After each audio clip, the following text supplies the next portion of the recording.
पाहताय JB TV news. बातमीत सत्यता हीच आमची ओळख। मोबाईल स्कॅनिंगच्या गुन्ह्यासह घरफोडीचा गुन्हा 24 तासाच्या आत उघडकीस।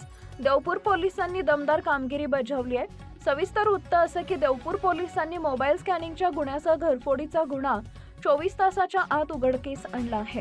देवपुरात राहणाऱ्या रंजना भालकर आपल्या कामावरून घरी जात असताना नदीकिनारी अमरधाम जवळ अज्ञात इसमानं पर्स हिसकावून पळवून नेला होता। या संदर्भात महिलेनं देवपूर पोलीस ठाण्यात तक्रार दाखल केली होती। तात्काळ पोलीस निरीक्षक समाधान वाघ यांनी शोध पथकातील अंमलदारांना उघडकीस आणण्याविषयी सूचना दिल्या आणि 24 तासाच्या आत वीटभट्टी परिसरातील आरोपी अर्शद उर्फ भग्या शेख हनीफ याला ताब्यात घेत विचारपूस केली असता गुन्ह्याची कबुली दिली आहे। गुन्ह्यातील चोरलेला मुद्देमाल मोबाईल आणि रोख रक्कम असा हस्तगत करण्यात आलाय।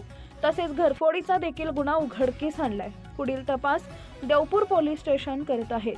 प्रतिनिधी परीक्षित परदेशी, धुळे। आपल्या परिसरातील महत्त्वाच्या बातम्या पाहण्यासाठी आजच आमच्या जेबी टीव्ही न्यूज चॅनलला YouTube वर सबस्क्राइब करा आणि बेल आयकॉन प्रेस करा।